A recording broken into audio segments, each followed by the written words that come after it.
Hey, and welcome back to the Simply Fitness Podcast. I'm John Stein, and on this episode of the podcast, I talk about everything you need to know about intermittent fasting.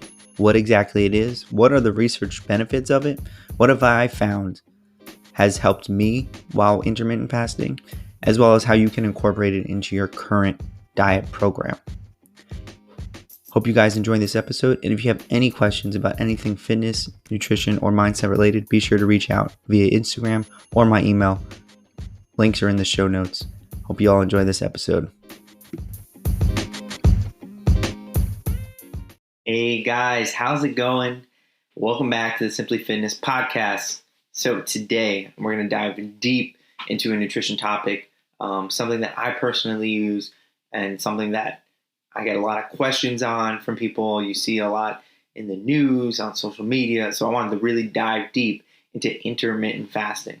What exactly is it? What are the researched benefits of intermittent fasting? And why I enjoy intermittent fasting and how you can incorporate intermittent fasting into your nutrition program. So let's get down to business right from the beginning here and go over what exactly is intermittent fasting. What exactly is it and what does it entail? So simply put, intermittent fasting is having a window where you're fasting. So a point where you're not consuming any calories. That means you're only drinking 0-calorie liquids like water, coffee, tea. You'll see some people who say you can have, diet drinks because they don't have any calories. That's up to you. Haven't seen much research on how that affects your fast, but pretty much you're not consuming any calories within that window. And then you have a period where you are consuming your calories. So let's break it down simply here. 24 hours a day, there's a 12-hour window where you're not eating, and then there's a 12-hour window where you are eating. That's where you get all your calories in that window. The idea behind intermittent fasting is that it helps control when exactly you're eating. It gives you that window. If you have a smaller window, you're less likely to overeat. So it's going to help you put your body in a state of fat loss so you can help yourself lose weight.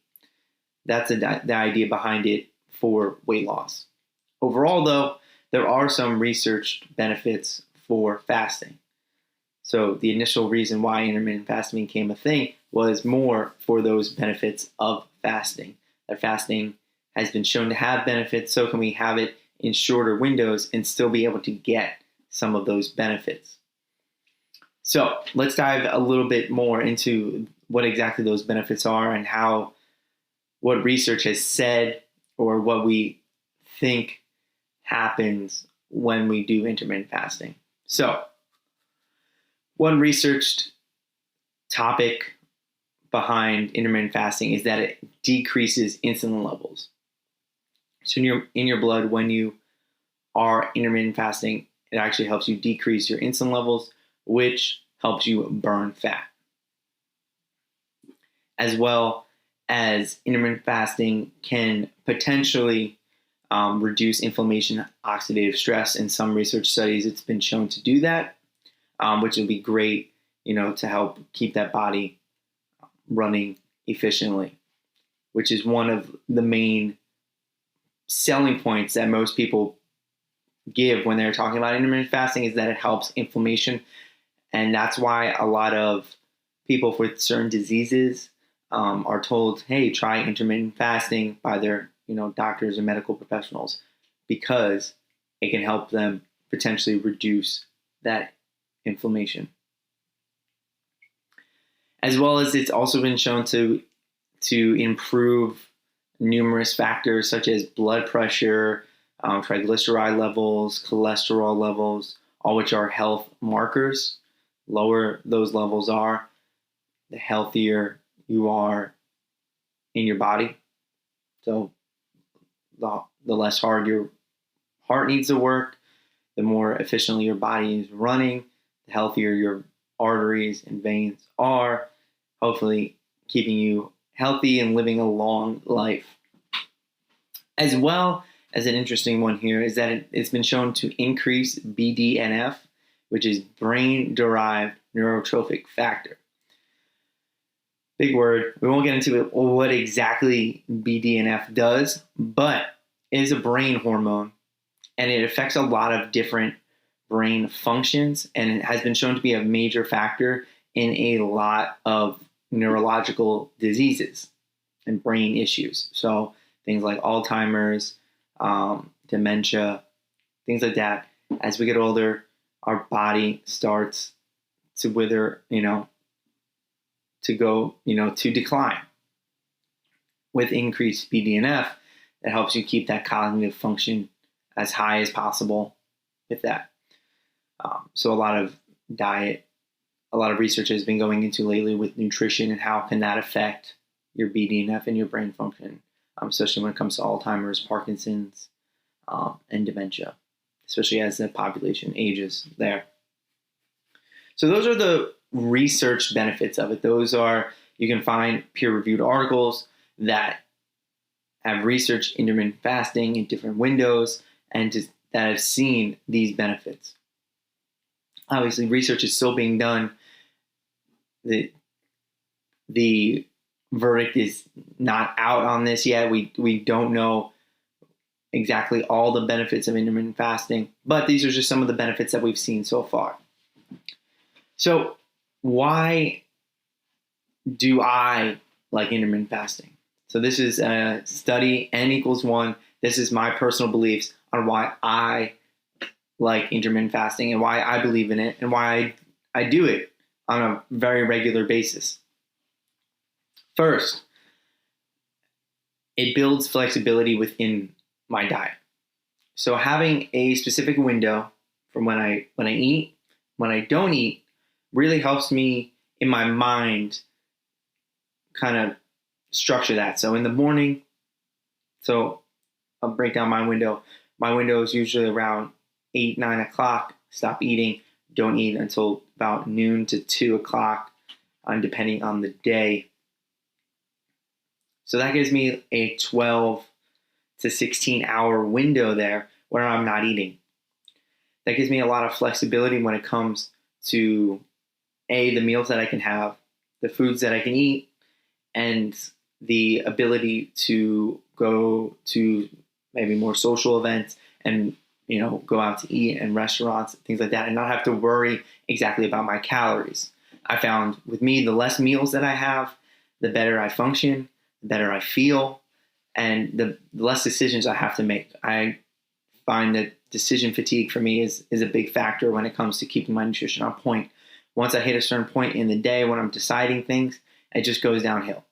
I go straight for the easiest options. If there's, snacks like a bag of chips or, a restaurant on the way home, like fast food, I'd be more inclined to do that than maybe make a salad or cook that chicken and, or steak that I have in the fridge. So it just helped me keep that flexibility in my diet to allow for some more higher calorie meals. As well as that kind of goes into the second reason why I like those larger meals. I've tried smaller meals. I've had 4 or 5 meals a day. It just didn't work out for me. It was a lot more work than what I wanted to put in. I like those, having bigger meals. I like having a full plate, eating everything on it. That's just me. That's what I enjoy. So I like having those 2 meals. So having those larger meals, having that window where I'm eating all my calories, it allows me to have, 750 to 1,000 calorie meals easily because I'm only having 2 meals a day and any potential snacks or anything like that.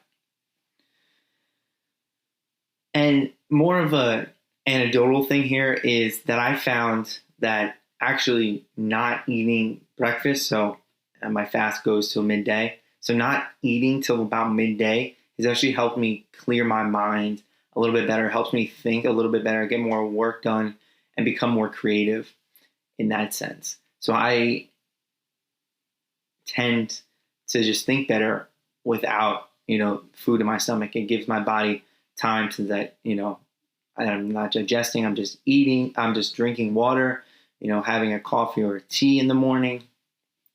And it just helps me focus, keep my mind ready to go. I sometimes even get my workouts done while in my fast. It just makes me feel better. I don't, prefer to work on a very heavy, full stomach. I don't prefer to, work out on a heavy, full stomach either. So it just helps me think more clearly there. Those are all anecdotal points. Those are all just how I personally feel and the benefits that I have seen. I also talked to other people who have fasted, who intermittent fast as well, and they say a lot of the same things. Obviously, there's no research done to prove any of those, but these are just personal stories about how intermittent fasting has helped me reach my goals. So, how exactly do you incorporate intermittent fasting into your diet? So, first thing is you got to set your windows. So, what exactly are your windows? When are you going to be eating? When are you going to be fasting? So, try to pick a time. First, you have to pick your window. So, I personally say anywhere from a 12 to 16 hour fast is going to be good. Obviously, the longer you start at the beginning, the harder it's going to be. It's going to take an adjustment period before you can get accustomed to that fast. Sometimes it can be a little bit difficult in the beginning. First suggestion is I would start my fast at night, after dinner, or, maybe you have a dessert. Fine. After dessert, 8, 9 o'clock, done. That's when you start your fast, right before bed. Then you fast all night. You're sleeping through most of your fast, which is perfect, which is good. And then you wake up, you have a couple hours where you're not eating, and then you go into, then you're eating window, and then it starts all over again. So pick a fast window between 12 to 16 hours. Obviously a good middle ground there. 14, try that. 8 to 10 a.m. 8 p.m. to 10 a.m. and then go from 10 a.m. to 8 p.m. It's perfect.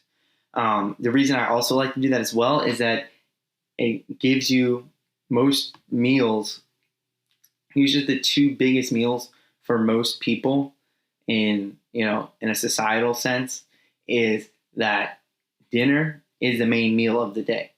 That's where everyone's eating around the table. That's where everyone gathers, talks about their day, everything like that. So if you were to fast through that meal, it would really limit you maybe socially and mentally. It would be a lot greater of a challenge. That's specifically why I don't, I choose to skip breakfast over dinner. It's because I usually do like to go out to dinner and sit with my friends and my family, eat, talk, drink, and that allows me to do that. So I don't suggest doing that. If that's how your day works, that's perfectly fine. Adjust the windows to what fits your lifestyle and your priorities. So as we talked about a little bit in the beginning, again, reiterate, fasting, during your fast window, you're not consuming any calories. That means you're not eating anything, you're not drinking anything with any calories in it. So think water, coffee, tea. That's it. That means black coffee. I know that might be a struggle for a lot of people, but I highly suggest, especially at the beginning, if you do, have caffeine, that it is going to help you through that fast, especially in the beginning. Caffeine tends to stunt your hunger. So if you do find yourself really hungry at the beginning, your body's not accustomed to those. It's sending you signals because you are changing the way you're eating. So at the beginning, there are going to be struggles. There are going to be hunger pains. It's something your body adjusts to. A lot of people's bodies are adjusted to right now, waking up in the morning, eating breakfast, 4 hours later, eating a lunch, 4 hours later, eating dinner, going to bed.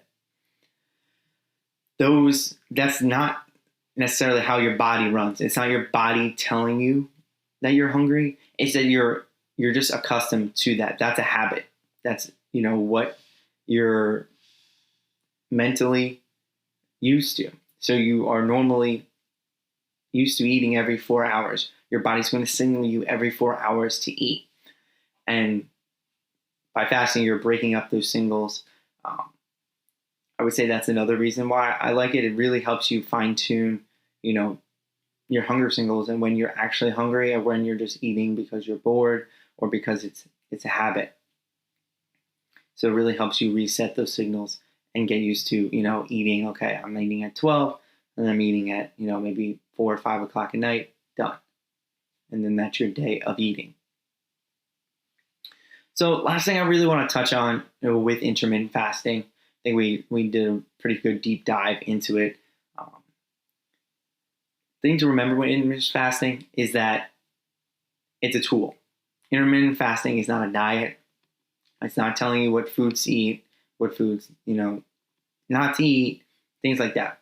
It's just a tool. Intermittent fasting is having windows where you're eating and windows where you're fasting. And there are a lot of different types that I didn't go over here, but it's just a tool. It's going to add to your nutrition tool belt so you'll be able to reach your fitness goals. This doesn't mean that because you're fasting, you can just eat whatever you want. It doesn't just mean that, okay, now I have 8 hours to eat whatever I want, and then I can just go fast. That's not true. Calories still matter. Food quality still matters. Protein still matters. All these things still exist, and you shouldn't ignore them just because you're in this fasting window. I think that's a big thing that people think, that just because you're fasting means that you can just, eat McDonald's all day and be perfectly fine, lose weight, be healthy. It's not true. You still need, to be looking at your calories. You still got to be, making sure you're getting enough protein. You still got to make sure that your food quality is high. So that's something you consider, that intermittent fasting is not the end all be all. It's just a strategy and a tool to use to help you get further to your goals.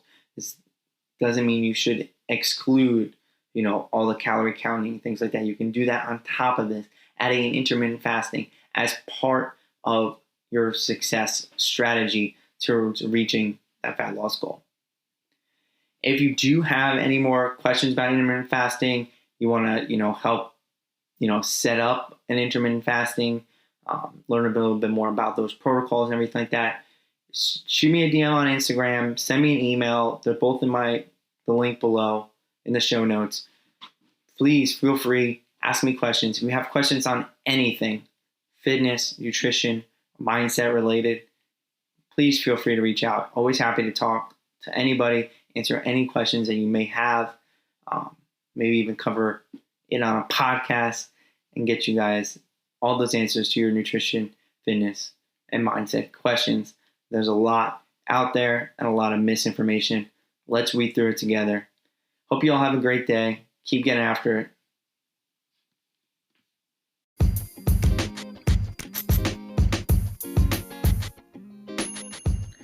Thank you for listening to this episode of the Simply Fitness podcast.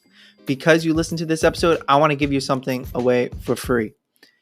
In the show notes, I have a link to my free fat loss cookbook.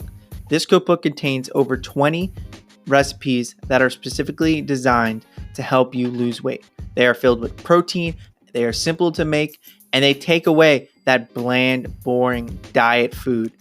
So if you want to upgrade your diet today, go to the show notes, click on the link, and go get your free fat loss cookbook. And make sure you come back for more episodes of the Simply Fitness podcast.